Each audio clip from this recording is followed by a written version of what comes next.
बिस्मिल्लाहिर्रहमानिर्रहीम।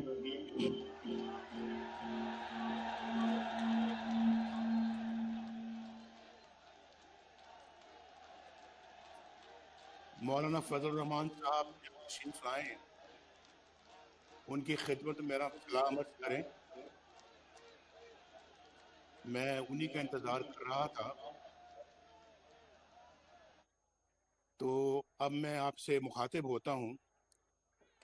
जनाब बिलावर जरदारी भुट्टो साहब, जनाब महमूद खान अचकजई साहब,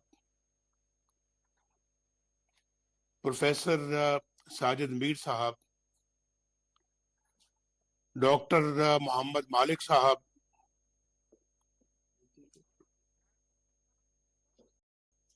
डॉक्टर जहांजेब जमालदीनी साहब,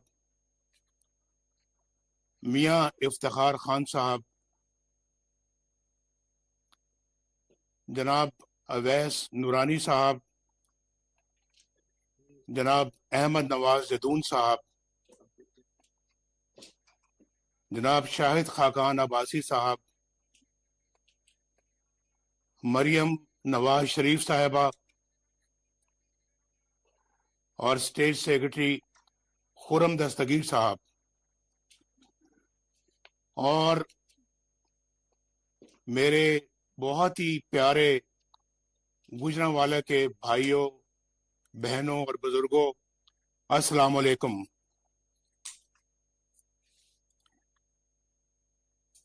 मेरी आवाज आप तक पहुंच रही है? जरा हाथ खड़ा करके बताएं। यहाँ पूरी स्क्रीन पे वो जलसा गा ले मेरी छोड़ दें। आ रही है मेरी आवाज आपको?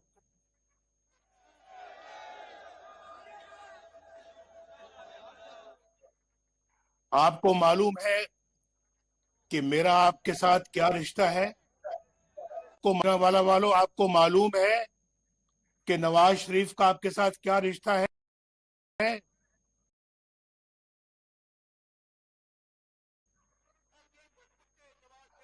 आपकी आवाज मुझ तक नहीं,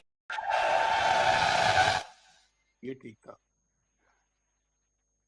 मेरा आपके साथ बड़ा गहरा रिश्ता है, और कुछ लोगों की ख्वाहिश है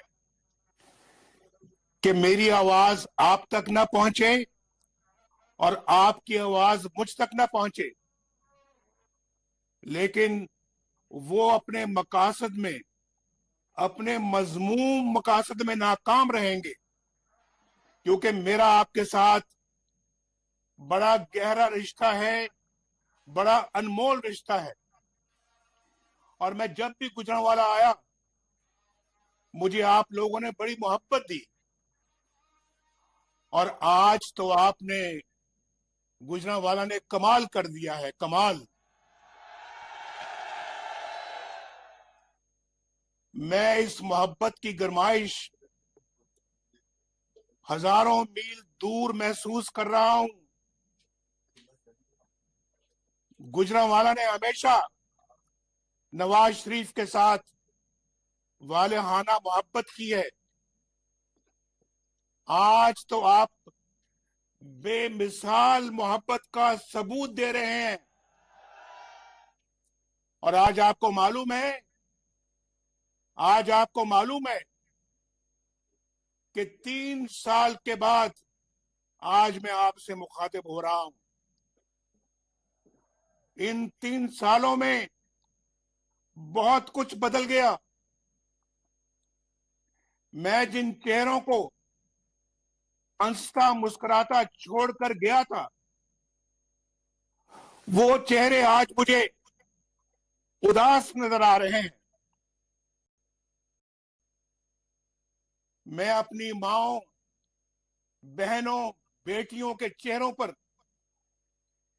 फैली हुई परेशानी देखकर बहुत दुखी हो रहा हूं।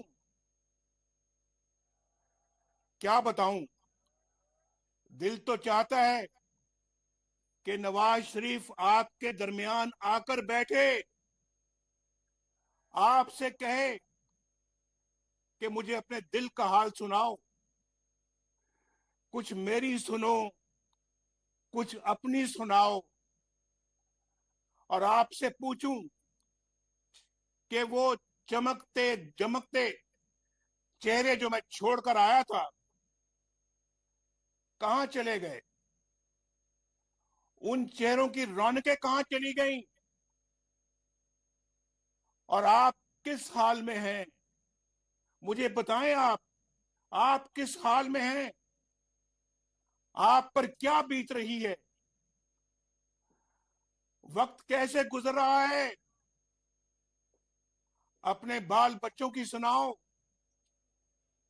वो किस हाल में है? रोजगार है या नहीं है? चूल्हा जलता है या बुझ गया है? दो वक्त की रोटी भी मिलती है या नहीं मिलती? घर में आटा, चीनी, दाल है या नहीं है? बिजली और गैस का बिल देते वक्त आप पर क्या गुजरती है? सुना है बिजली का बिल देते वक्त आपके आंसू निकल आते हैं। ये बात सही है? अभी चंद दिन पहले मैं लोगों के जज्बात सुन रहा था, टीवी पर भी और सोशल मीडिया पर भी उनकी बातें सुन रहा था। उनके आंसू निकल रहे थे जब वो बिजली की बिल की बात कर रहे थे। लेकिन अब तो सुना है कि दवाइयां भी आपकी पहुंच से बाहर हो गई हैं और दवाइयां 250% महंगी हो गई हैं। ये बात दुरुस्त है? आपको मेरी आवाज पहुंच रही है?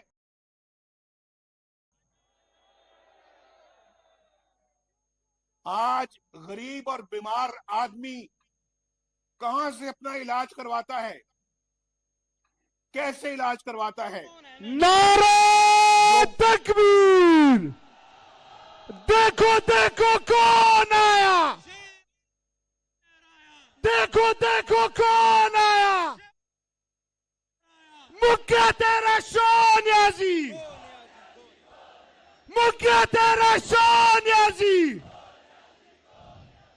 मुक्या तेरा सोनियाजी। पीडीएम जिंदाबाद, पीडीएम, पीडीएम, पीडीएम।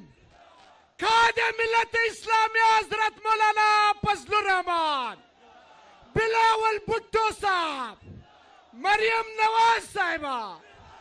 मौलाना फजलुर रहमान साहब को वेलकम कहता हूं, उनको खुशामदीद कहता हूं और मौलाना साहब की खिदमत में गुजारिश करना चाहता हूं कि मैं अभी 3-4 मिनट पहले मौलाना साहब मैंने अपनी गुफ्तगू शुरू की है। मुझे बहुत खुशी है कि आप तशरीफ ले आए हैं और मैं आपको दिल की गहराइयों से आपको खुशामदीद कहता हूं, अपनी तरफ से भी और ये पीडीएम के जलसे की तरफ से भी और पूरे पंडाल की तरफ से भी।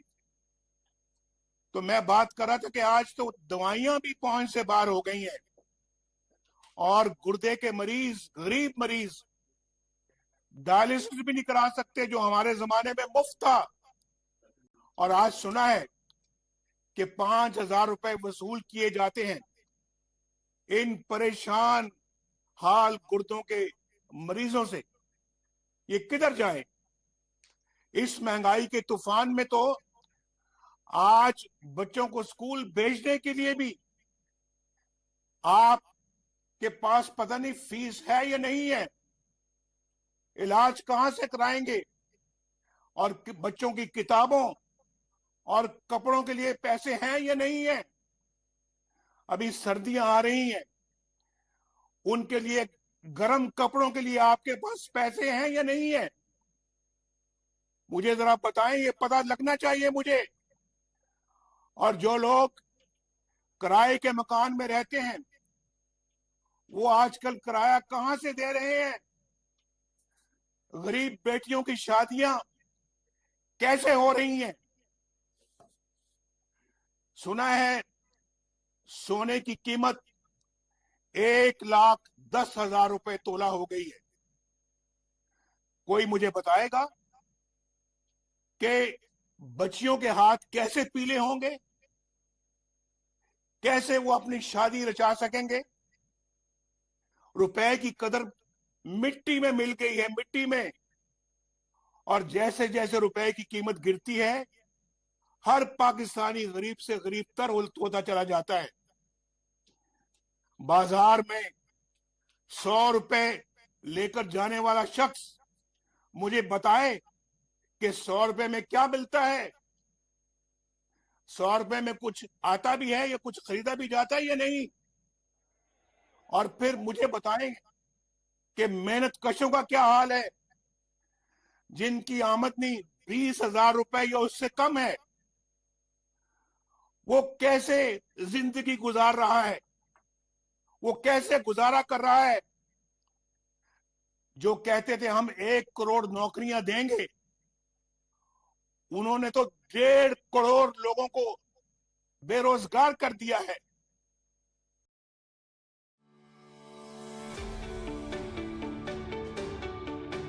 To a future with no more unfair privilege and violations of rules, and where there is justice. आमदनी के लोगों की बात की थी, लेकिन जो बेरोजगार हैं वो कैसे जिंदगी गुजार रहे हैं, मुझे जरा बताएं। मेरे दिल पे हाथ पड़ता है जब मैं ये सोचता हूं कि जो बेरोजगार हैं, जरिया आमदनी कोई नहीं है, घर का किराया भी देना है, माँ बाप के लिए, बूढ़े लोगों के लिए दवाइयां भी लानी है, बच्चों को स्कूल भी पढ़ाना है, रोजमर्रा के अखराजात भी बर्दाश्त करने हैं, बिजली का बिल भी देना है, गैस का बिल भी देना। वो क्या कर रहा है, वो किसके पास बेचारा जाके अपनी फरियाद करता है। इन्होंने तो कहा था कि हम 50 लाख घर देंगे। मुझे बताया जाए, क्या किसी को एक भी घर मिला है, किसी को एक भी घर दिया है। फिर आज मुझे बताएं कि काश्तकार, उनका क्या हाल है, उनकी गुजरोकात कैसे हो रही है। सुना है खादें बहुत महंगी हो गई हैं, बिजली बहुत महंगी हो गई है। आए दिन रोज सुनते हैं कि आज बिजली इतनी महंगी हो गई, आज इतनी महंगी हो गई। ताजरों का क्या हाल है, ताजर कैसे गुजारा कर रहे हैं, कारोबार चल भी रहे हैं या बंद हैं। सुना है, मैंने सुना है, कारोबारी हालात बहुत खराब हैं। नवाज शरीफ आपके एक एक दुख और तकलीफ से वाकिफ है, उसे आपके एक एक आंसू का एहसास है। यकीन मानिए, नवाज शरीफ का दिल रोता है जब वो देखता है कि गरीब आदमी इन मुसीबतों में गिरफ्तार है। मेरी रातों की नींद चली जाती है जब मुझे ये ख्याल आता है कि आपके बच्चे भूखे सोते हैं। मेरा दिल रोता है जब बिजली का बिल आप पर बिजली बनकर गिरता है। आपको पहुंचाया जाने वाला हर जख्म नवाज शरीफ के दिल पर लगता है। अभी 3-4 रोज पहले मुझे मालूम हुआ कि रोटी 10 रुपए कर दी गई है। क्या ये बात दुरुस्त है? मेरे भाइयों, मुझे बताओ।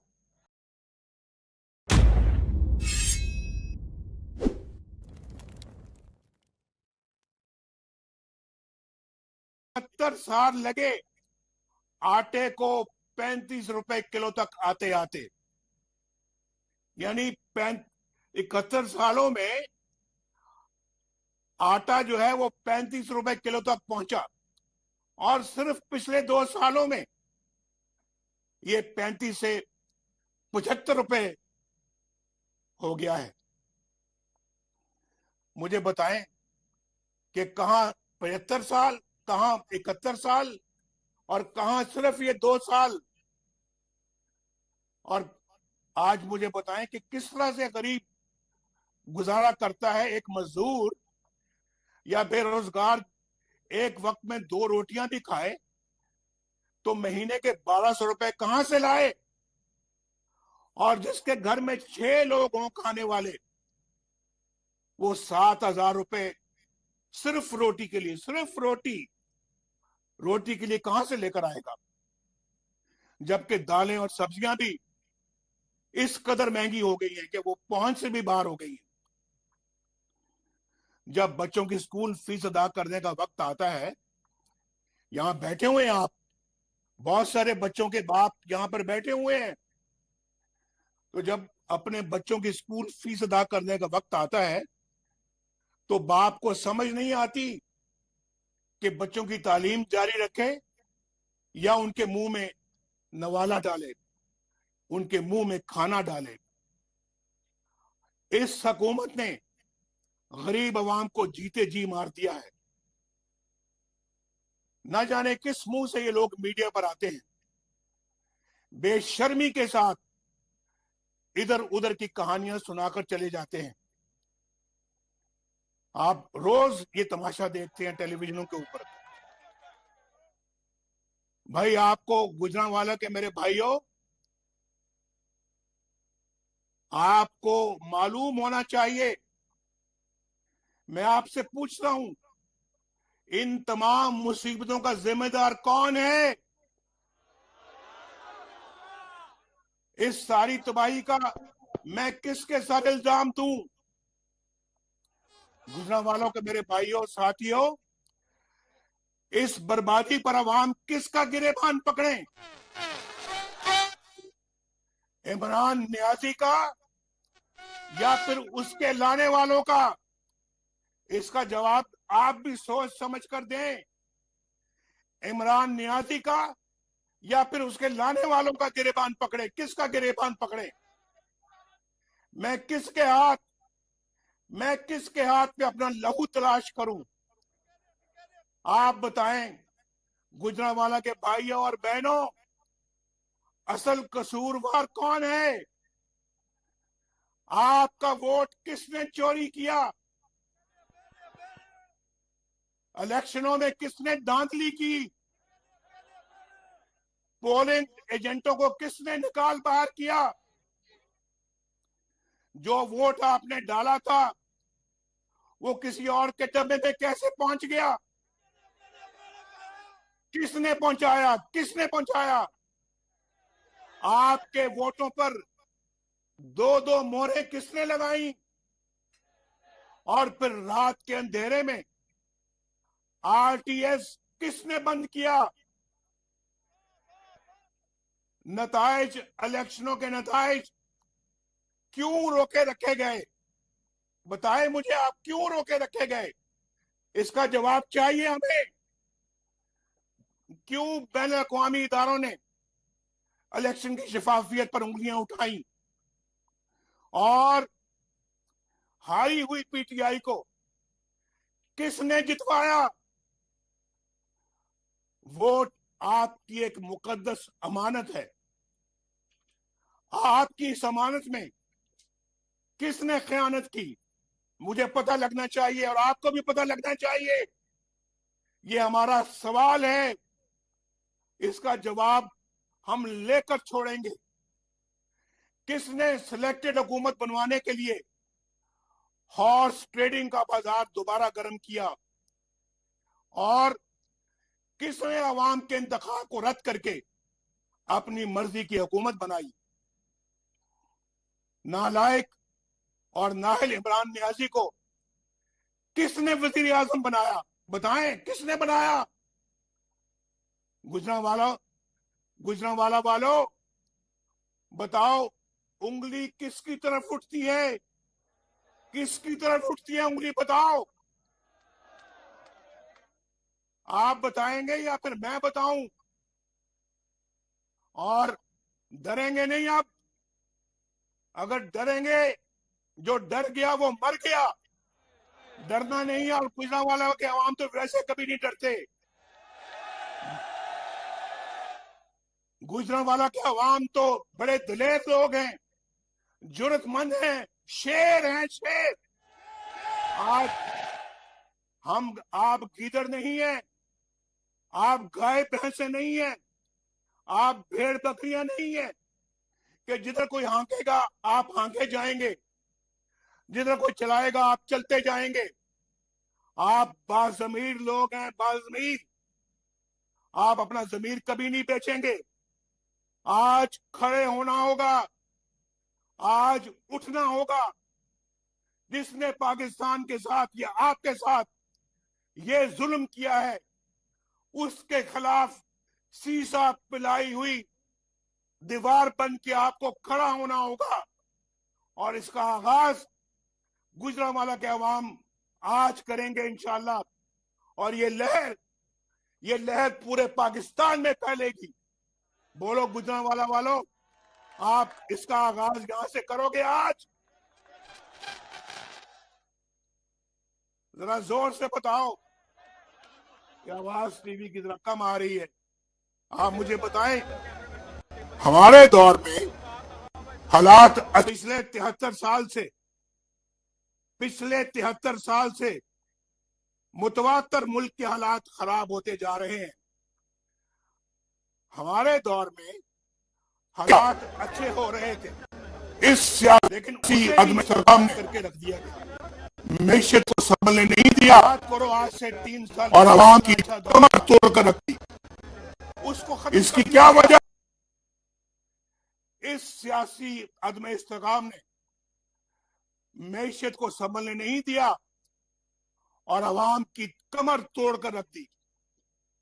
इसकी क्या वजह है? क्यों पाकिस्तान में कानून की हुक्मरानी ना आ सकी? क्यों आवाम इंसाफ से महरूम है?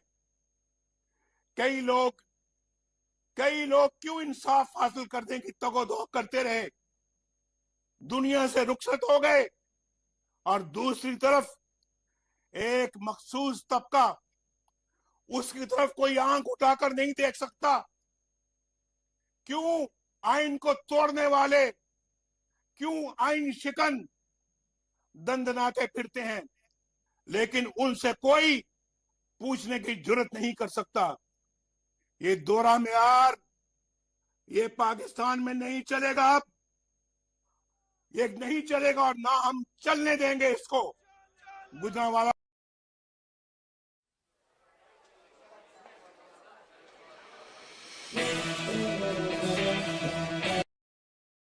आवाज तक सही तरह से आपकी आवाज नहीं पहुंच रही। मेरी आवाज आप तक पहुंच रही है या नहीं पहुंच रही? बताओ, हाथ खड़ा करके बताओ। पहुंच रही है आवाज?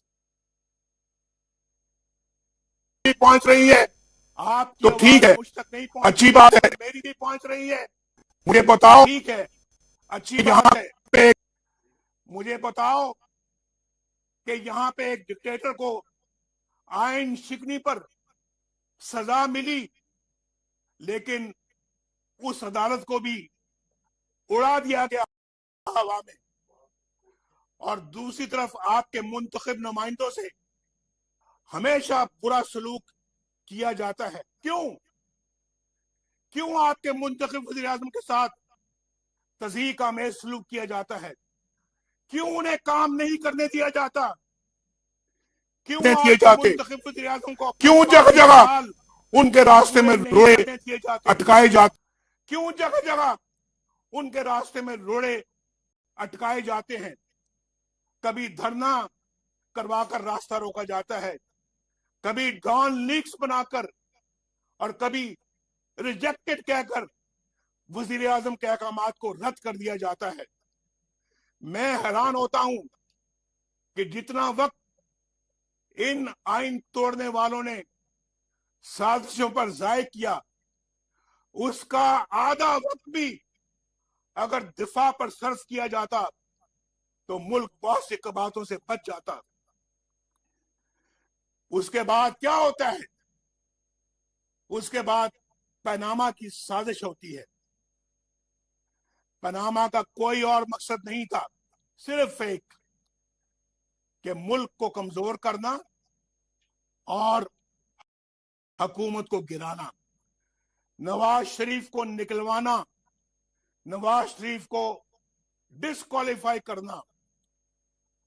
इस सब के बावजूद हमने अल्हम्दुलिल्लाह, इन धरनों के बावजूद, इन मुश्किलात के बावजूद, आप गवाह हैं गुजरांवाला वालों, ना सिर्फ हमने काम करके दिखाया, बल्कि दुनिया से भी अल्लाह के फजलो करम से अपना लोहा मनवाया।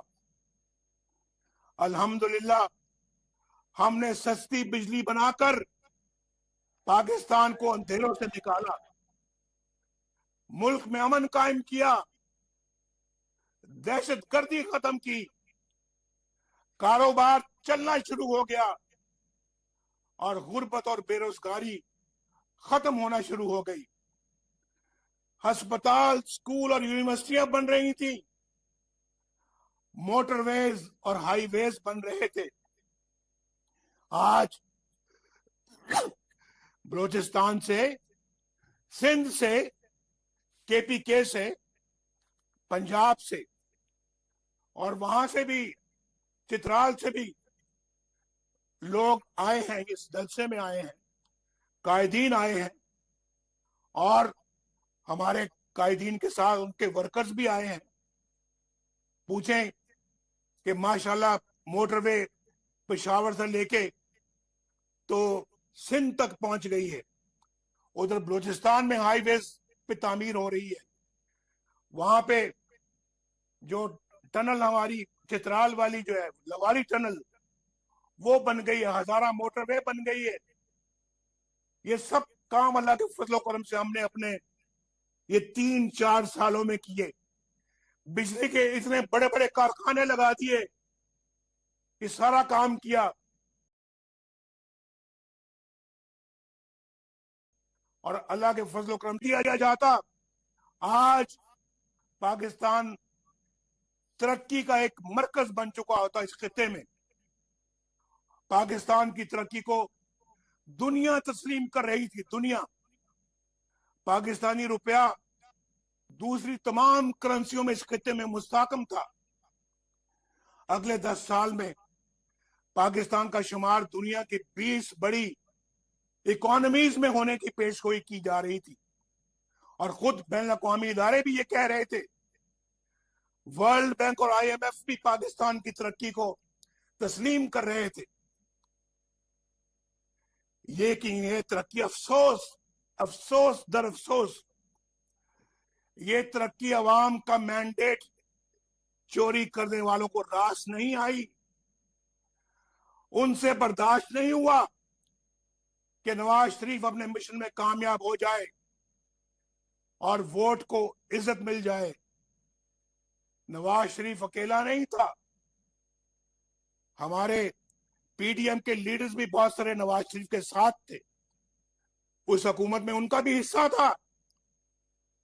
वो आज स्टेज पर बैठे हुए हैं, तो उनको ये रास नहीं आया कि इनकी हुकूमत कामयाब हो जाए और वोट को इज्जत मिले।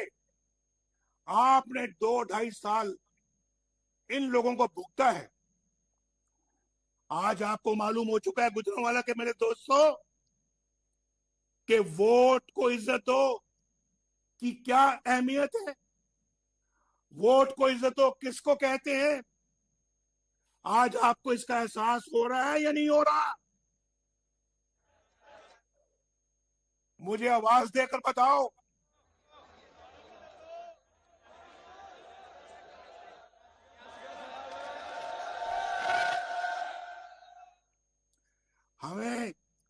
हमें ये गद्दार करार देते हैं हमें ये गद्दार करार देते हैं। ये कोई नई बात नहीं है, गुजरांवाला को परेशान ना होना, ये कोई नई बात नहीं है। पाकिस्तान के बनने से लेकर आज तक डिक्टेटरों ने सियासतदानों को इन्हीं तमगों से नवाजा है।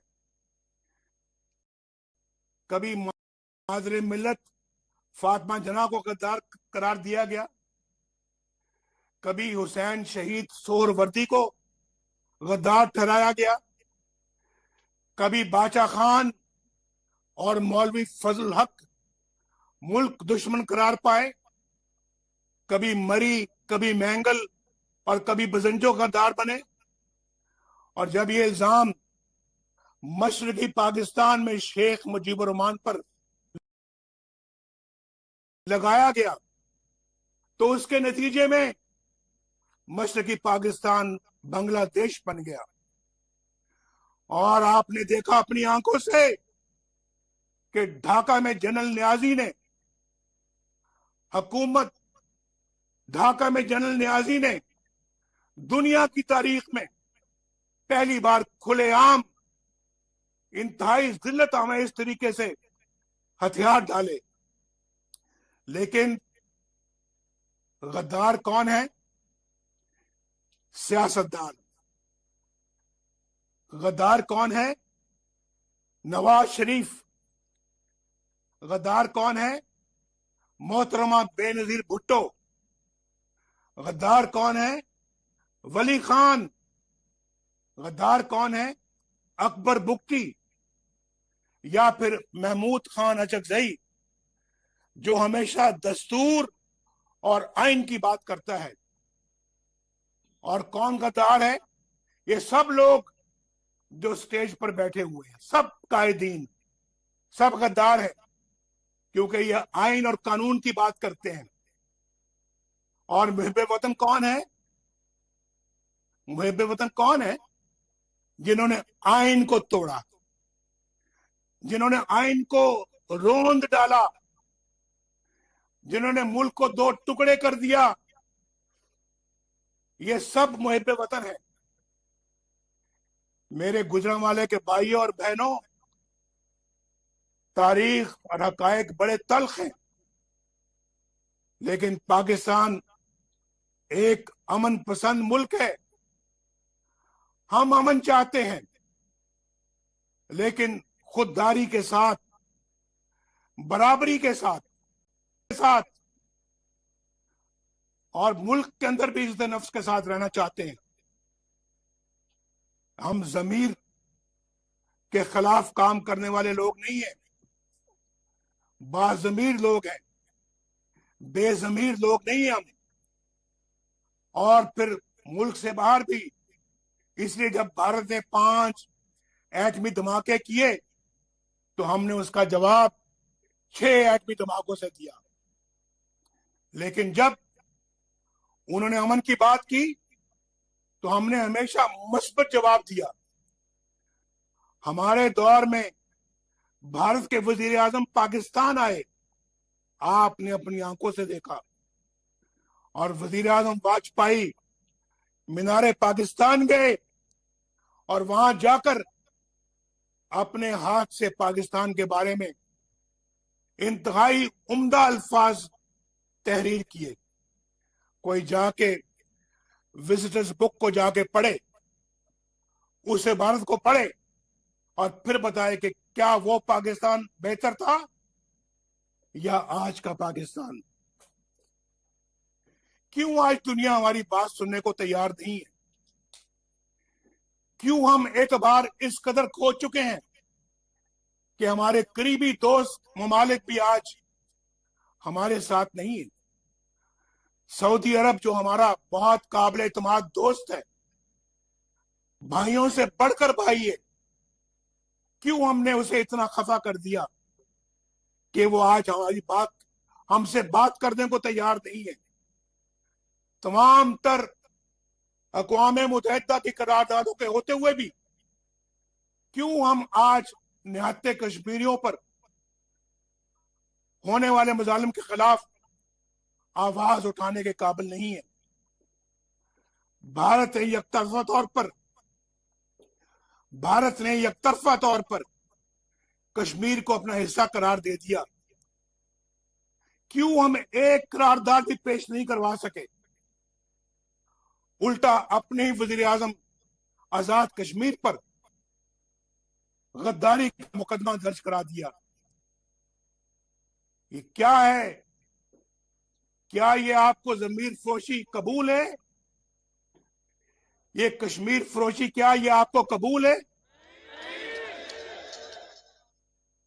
मैंने अपने 35 साल सियासी कैरियर में गुजरात के दोस्तों इससे ज्यादा करप्ट हुकूमत नहीं देखी। इनका तरीका वारदात ये है कि झूठ इतना बोलो, दूसरों पर इल्जामात की इतनी बौछार करो हो जाए कि दूसरों पर इल्जामात की इतनी बौछार करो तवज्जो हट जाए कि और उनके इस अपने आड़ में ये खराब करतूतों से तवज्जो हट जाए और इस आड़ में ये खुद करप्शन का बाजार गर्म किए रखें। अल्लाह ताला का बड़ा शुक्र है, गुजरांवाला के भाइयों दोस्तों, आपको इस बात पे फख्र होना चाहिए कि मुस्लिम लीग नून की हुकूमत के 5 सालों में कोई करप्शन का स्कैंडल सामने नहीं आया, जबकि इन लोगों के आए दिन करप्शन स्कैंडल सामने आ रहे हैं और स्कैंडल भी वो जिनके जरिए अवाम के आपके अरबों खरबों रुपए लूट कर ले गए। इस करप्शन इमरान न्याजी कौन नहीं जानता कि इस करप्शन में तुम हो, खुद मुलविस हो। समझते हो तुम क्या समझते हो? क्या समझते हो तुम आप के साकिब निसार का एनआरओ लेकर तुम्हें बनी तुम गाला पाक साफ हो गए हो? और लाहौर में जमान तुम्हें बनी गाला और लाहौर में जमान पार्क की अरबों रुपए की तुम क्या समझते हो रसीदें कि देनी साकिब पड़ेंगी। निसार का एनआरओ लेकर तुम क्या समझते हो अलीमा खान साकिब निसार का एनआरओ लेकर हिसाब देने से बच जाएंगी? क्या अरबों की फंड रेजिंग के मामला बिला तहकीक ही रह जाएंगे? तुम क्या समझते हो कि फॉरेन फंडिंग केस पर कोई तुमको एनआरओ दे सकेगा, जबकि तुम्हारी अपनी पार्टी के लोग खुद तुम्हारी करप्शन का गवाह है? जवाब दो, तुमने वज़ीर आज़म की कुर्सी पर बैठकर चीनी बरामद करने की इजाजत कैसे दे दी और क्यों दे दी? चीनी के ज़खायर तो इतने नहीं थे कि एक्सपोर्ट हो सकती है, बरामद हो सकती। उसका नतीजा क्या निकला? 52 से चीनी की कीमत जो है 52 रुपए से 110 रुपए किलो हो गई, लेकिन तुमने परवाह नहीं की ताकि तुम्हारे एटीएम अवाम के खरबों अरबों लूट सके। आपका फर्ज बनता है पाकिस्तान के रहने वालों, गुजरांवाला के रहने वालों, आपका फर्ज बनता है कि आप इसका हिसाब लो। ये अरबों खरबों आपके हैं, आपकी जेब से ये पैसा निकला है और इमरान खान और उसके हवारियों के जेबों में गया है और उसने लोगों को बता दिया है। ये अरबों खरबों है, इस पे खामोश बैठना जुर्म है, जुल्म है, ज्यादती है। तुमने आज तक इमरान खान कोई ऐसा इक़दाम नहीं किया जिसे चीनी की कीमत में कोई कमी हो सके। चीनी की कीमत को 50-52 रुपए छोड़ के गए थे, 2 सालों में 100 रुपए से ऊपर चली गई है। गुजरांवाला के मेरे भाइयों, आपको मेरी बातें समझ में आ रही है या नहीं आ रही? तुम्हें इन भारी कीमतों के नीचे दबे हुए अवाम की इमरान न्याजी कोई परवाह नहीं है, न थी न है। तुम्हारा वजीर अद्वियात की कीमत में बेहिसाब इजाफा करके चलता बना, अवाम के अरबों लुट गए और तुम्हें इसकी कोई परवाह नहीं। और फिर जनरल आसिम सलीम बाजवा, जो कि पाकिस्तान की हुकूमत गिराने, बलोचिस्तान की हुकूमत गिराने और सेनेट के इंतखाबात चोरी करने के जुर्म में संगीन गद्दारी यानी आर्टिकल 6 का मुजरिम भी है, उसके बेहिसाब असासे सामने आ चुके हैं, मगर कोई तफ्तीश शुरू नहीं हो सकी।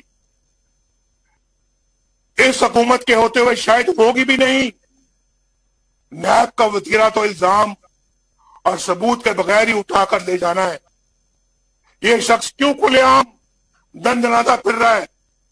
जवाब तो इमरान नियाजी क्यों फिर रहा है? और आज भी वो चेयरमैन सीपैक बना हुआ है। किस मुंह से ये सीपैक की सरवाई कर रहा है?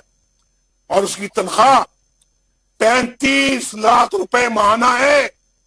गुजरांवाला के अवाम भाइयों, क्या तनख्वाह है? 35 लाख रुपए तनख्वाह है उस शख्स की, जनरल आसिम सलीम बाजवा की। क्या तनख्वाह है बताओ, क्या तनख्वाह है? इस हुकूमत ने कोई काम नहीं किया, लेकिन करप्शन का एक के बाद दूसरा स्कैंडल सामने आ रहा है। इसके बावजूद चेयरमैन नैब की जदाई देखें, तमाम तर गवाह और सबूतों के बावजूद किसी के खिलाफ कोई मुकदमा नहीं बन सका।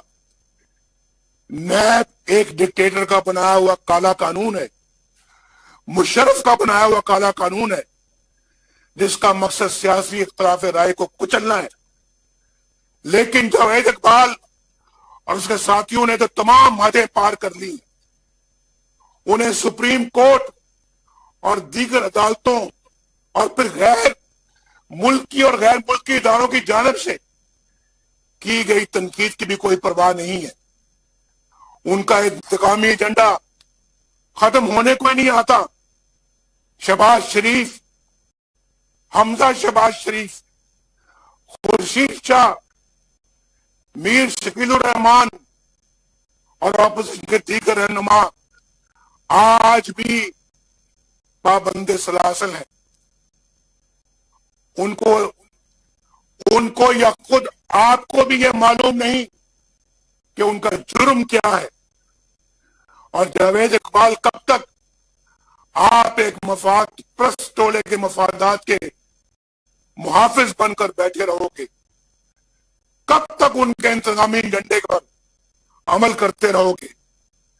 कब तक बेगुनाहों को न्याय की चक्की में पीसते रहोगे?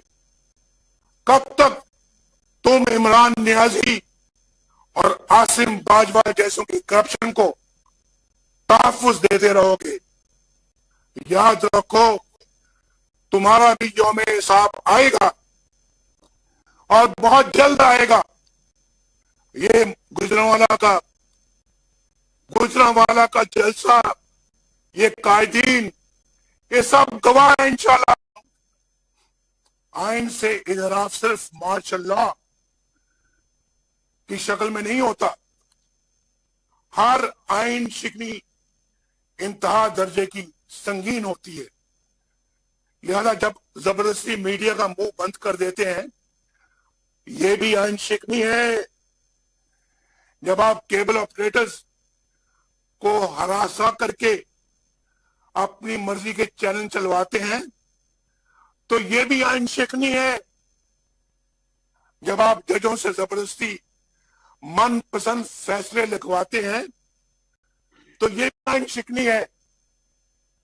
आप अवाम का मैंडेट चोरी करते हैं और एक नाअहल तरीन शख्स को वज़ीर आज़म बनवा देते हैं, तो ये बदतरीन आइन शिकनी है। याद रखिए, एक आइन तोड़ने वाले शख्स के साथ साथ वो तमाम लोग भी आइन शिकनी के मुर्तकिब होते हैं जो उसकी मदद करते हैं या उसका हुक्म मानते हैं। गुजरांवाला के मेरे भाइयों बहनों, आज आपकी तमाम तर परेशानियों और तकलीफों के जिम्मेदार वही लोग हैं जिन्होंने आपको अपने जाती मफादात और इख्तियारात की भींच चढ़ाया है। यही वो लोग हैं जो तमाम मसाइल के जिम्मेदार हैं, और यही वो लोग हैं जो अपने मफादात के लिए पाक फौज को मुतनाज़ा बनाने के दरपे हैं। हम नहीं, अवाम नहीं, ये है वो चेहरे जो पाक फौज को बदनाम करते हैं और मुतनाज़ा करते हैं। नवाज शरीफ का उन बहादुर कौम के बेटों और सिपाहियों को सलाम जो फलक पोश पहाड़ों और सरहदों पर अपनी जानों का नजराना पेश करते हैं। कल ही वजीरिस्तान और बलूचिस्तान में 20 शहादतें हुई। कौम का हर फर्द सोगवार है। मेरे ये मुजाहिद भाई और बेटे, ये शहीद और शोहदा, ये फौज की इज्जत बनाते हैं, ये कौम की इज्जत बनाते हैं। इन्हें कौम सलाम पेश करती है। इनकी माओं को, इनके वालिदैन को कौम सलाम पेश करती है। तुम कौम के हीरो हो। नवाज शरीफ तुम्हारा एहसानमंद है। कौम तुम्हारी ममनून है। कौम तुम पर फख्र करती है। मगर चंद लोग कहते हैं कि हम आइन और कानून के ताबे हैं और सियासत में हिस्सा नहीं लेते। तो फिर मेरा सवाल यह है कि वो कौन लोग थे जिन्होंने प्राइम मिनिस्टर हाउस पे चढ़ाई करके नवाज शरीफ को गिरफ्तार किया था, हुकूमत को तोड़ा था और उठा के नवाज शरीफ को काल कोठरी में डाल दिया था। वो कौन लोग थे जिन्होंने 4 दफा मुल्क में मार्शल्लाह लगाया? कौन थे वो लोग? और वो कौन लोग हैं जिन्होंने स्टेट अबव द स्टेट बना ली हुई है? कौन इसका जिम्मेदार है? मुल्क में 2 मुतवाज़ी हुकूमतों का कौन जिम्मेदार है? जैसे शौकत अजीज सिद्दीकी जो कह रहे हैं, उसका कौन जिम्मेदार है? मेरे पास वो वीडियो है जो किसी वक्त मैं आपको सुनाऊंगा इंशाअल्लाह। मैं ट्विटर पे फिर डालूंगा, उसको आप सुनिएगा वो क्या कह रहा है। जैसे काजी फायदी साहब और उनके अहले खाना के साथ होने वाली नाइंसाफी का कौन जिम्मेदार है? इस मीडिया की जुबान बंदी का कौन जिम्मेदार है? सेनेट के इंतखाब पर डाका डालने का कौन जिम्मेदार है? इलेक्शन से पहले जोड़ तोड़ और हॉर्स ट्रेडिंग का कौन जिम्मेदार है? सहाफियों को अगवा करके तशद्दुद करने का कौन जिम्मेदार है? इमरान की तबाहकारियों का कौन जिम्मेदार है? जनरल कमर जावेद बाजवा साहब, ये सौगात आप ही की दी हुई है। आप ही इस मुसीबत की मारी कौम की परेशानियों का मूजिब है।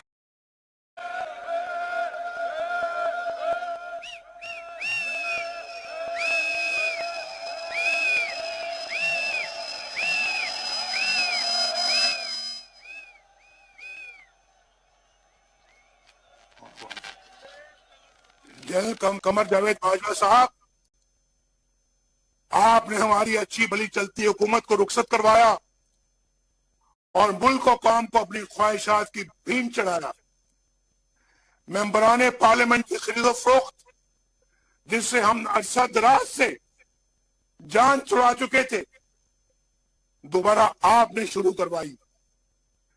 जजों से जोर जबरदस्ती से फैसले आपने लिखवाए। इंसाफ करने के जुर्म में जस्टिस शौकत अजीज सिद्दीकी और काजी फाइज के खिलाफ तमाम इकदाम आपके इमा पर किए गए। आपने इलेक्शनों में अवाम के इंतखाब को रद्द करके अपनी मर्जी का नाअहल टोला इस कौम पर मुसल्लत किया। नतीजे में होने वाली बर्बादी के भी आप ही जिम्मेदार हैं।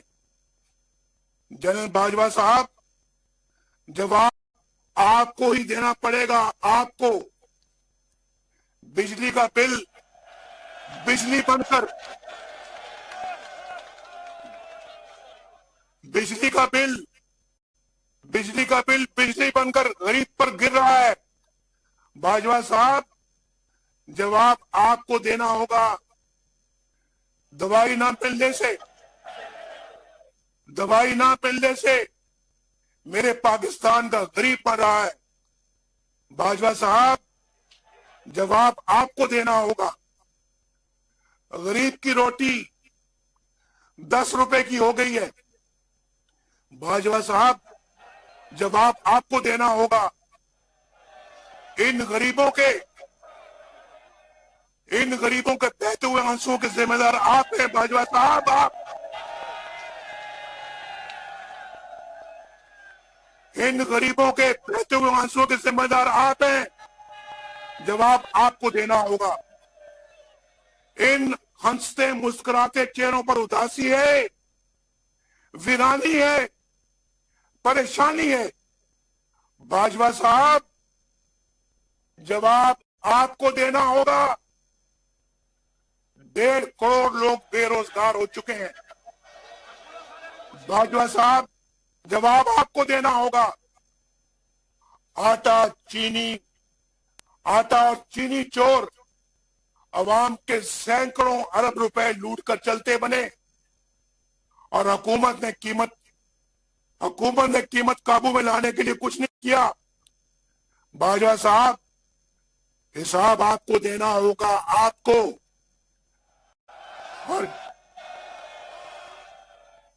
और जनरल फैज, ये सब कुछ आपके हाथों से हुआ है। जवाब भी आपको देना होगा। आपने नवाज शरीफ को बागी कहना है, जरूर कहिए। गद्दार कहना है, जरूर कहिए। इश्तिहारी कहना है, जरूर कहिए। हाई जैकर कहना है, जरूर कहिए। नवाज शरीफ के असासे जायदाद जब्त करनी है, जरूर कीजिए। नवाज शरीफ के खिलाफ झूठे मुकदमात बनाने हैं, जरूर बनाइए। लेकिन नवाज शरीफ अपने गरीब और मजलूम आवाज की आवाज बनता रहेगा।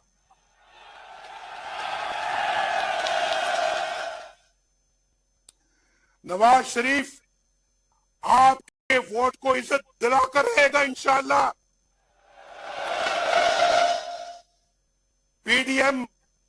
पीडीएम तुमसे वोट को इज्जत दिलाकर रहेगी इंशाअल्लाह। गुजरांवाला वालों, मौलाना फजल रहमान वोट को इज्जत दिलाकर रहेगा। बिलावल जरदारी भुट्टो वोट को इज्जत दिलाकर रहेगा। महमूद खान अचकजई वोट को इज्जत दिलाकर रहेगा।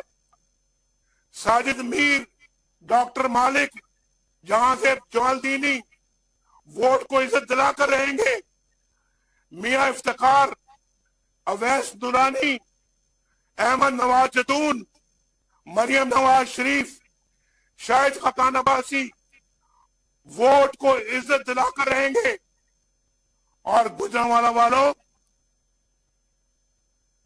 आप भी वोट को इज्जत दिलाकर रहेंगे।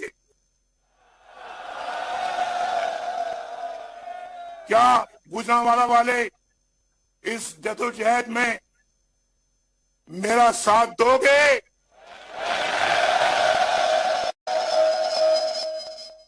पीडीएम का साथ दोगे? क्या पाकिस्तान हमारा साथ देगा? ये वादा है आपका, गुजरांवाला वालों को वादा है आपका। नवाज शरीफ के साथ वादा कर रहे हो, दोनों हाथ खड़ा करके वादा करो, क्या साथ दोगे?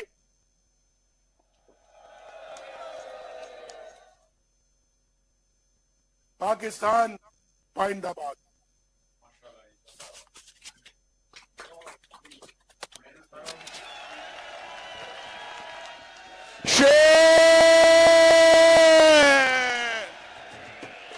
एक